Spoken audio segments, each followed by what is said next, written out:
1 साल पहले मैं मुल्तान से वापस लाहौर आने के लिए एक बस स्टॉप पर खड़ा था कि अचानक मुझे वहां एक रोती हुई लड़की दिखाई दी। तो मैं उसके पास गया और उससे रोने की वजह पूछी कि वो आखिर क्यों रो रही है। वो मुझे कहने लगी कि मेरे अब्बू लाहौर में नौकरी करते हैं और थोड़ी देर पहले उनके दफ्तर से कॉल आई है कि उनका एक्सीडेंट हो गया है और वो लाहौर के एक अस्पताल में एडमिट है।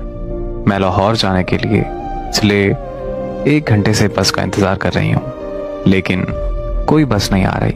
बस इसी परेशानी की वजह से मुझे बहुत रोना आ रहा है। उस लड़की की बात सुनकर मैंने उसे हौसला दिया कि आप परेशान ना हो, सब ठीक हो जाएगा, अल्लाह पाक सब बेहतर करेंगे।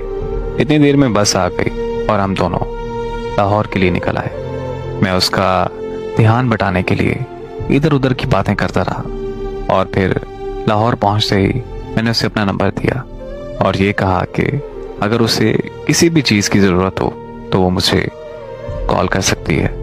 फिर वो अस्पताल चली गई और मैं अपने घर आ गया।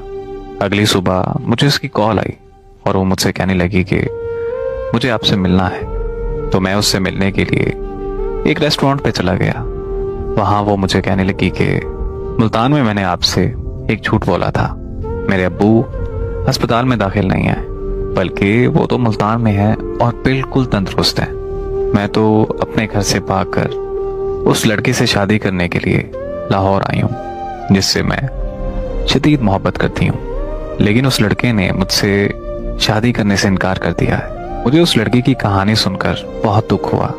तो मैंने उससे पूछा कि क्या मैं उसकी कोई मदद कर सकता हूँ। उसने कहा कि मैं यहाँ किसी को नहीं जानती और अभी अपने घर वापस भी नहीं जा सकती, तो क्या तुम मुझे कुछ दिन के लिए अपने घर रख सकते हो। मुझे उसकी हालत देखकर उस पर बहुत तरस आया, लेकिन मैं उसे अपने घर नहीं लेके जा सकता था क्योंकि मेरी फैमिली उसको घर रखने के लिए कभी तैयार ना होती। इसीलिए मैंने उसे साफ साफ इनकार कर दिया।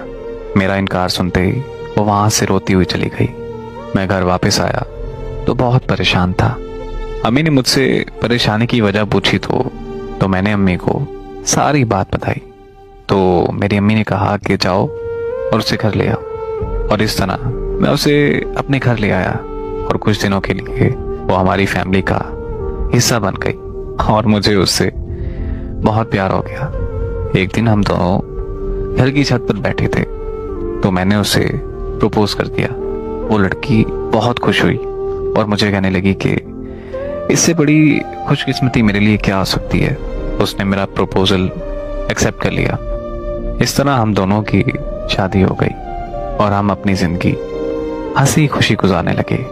एक दिन मैं ऑफिस से वापस आया तो मुझे मेरी बीवी ने खुशखबरी दी कि वो बाप बनने वाला है। उस दिन हम बहुत खुश थे, लेकिन उसी दिन हमारी खुशियों को नजर लग गई।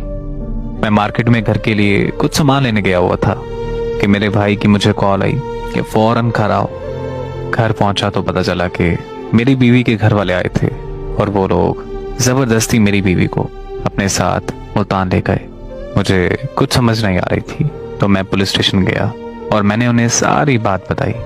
उन्होंने मेरी रिपोर्ट दर्ज कर ली और मुझे यकीन दिलाया कि वो मुझे इंसाफ दिलाएंगे और मेरी मदद करेंगे। 1 हफ्ते बाद मुझे अदालत का नोटिस मिला जिसमें लिखा था कि मेरी बीवी मुझसे तलाक लेना चाहती है। ये पढ़ते ही मैं उससे मिलने उसके घर मुल्तान चला गया, लेकिन उसके घर वालों ने मुझे उससे मिलने नहीं दिया। फिर मैं वापस घर आकर अदालत की तारीख का इंतजार करने लगा। उसे नहीं लेकर आए, बल्कि उन्होंने ये बोल दिया कि वो बीमार है और अदालत में पेश नहीं हो सकती। फिर यूं ही तारीखों का सिलसिला चलता रहा और ऐसे ही इंतजार करते करते 5 महीने गुजर गए। फिर एक तारीख पर उन्हें मेरी बीवी को लाना पड़ा। मैं उस दिन बहुत खुश था क्योंकि मैं उससे मिलने वाला था और मुझे लग रहा था कि आज फैसला हो जाएगा और मेरी बीवी मुझे मिल जाएगी। लेकिन जब मैंने अपनी बीवी को देखा तो मेरे पैरों तले जमीन निकल गई, क्योंकि मैंने देखा कि उसके पेट में बच्चा नहीं है, यानी वो मेरा बच्चा गिरा चुकी थी। फिर उसने जज के सामने कहा कि मुझे इससे तलाक चाहिए क्योंकि मैं उस पर तशद्दुद करता हूँ और मेरे तशद्दुद की वजह से मेरा बच्चा ज़ाया हो गया। यकीन करें कि वो दिन मेरे लिए क़यामत का दिन था, जब जज साहब ने हमेशा हमेशा के लिए हमारी जुदाई लिख दी। मैं उस दिन ऐसा खामोश हुआ कि अब मेरा किसी से बात करने को भी दिल नहीं करता। मैं अगर चाहता तो अपने बच्चे के कत्ल का केस कर सकता था, लेकिन मैंने अपना ये मामला अपने अल्लाह के सुपुर्द कर दिया और दिल में ये ठान लिया कि मेरा इंसाफ अल्लाह करेगा।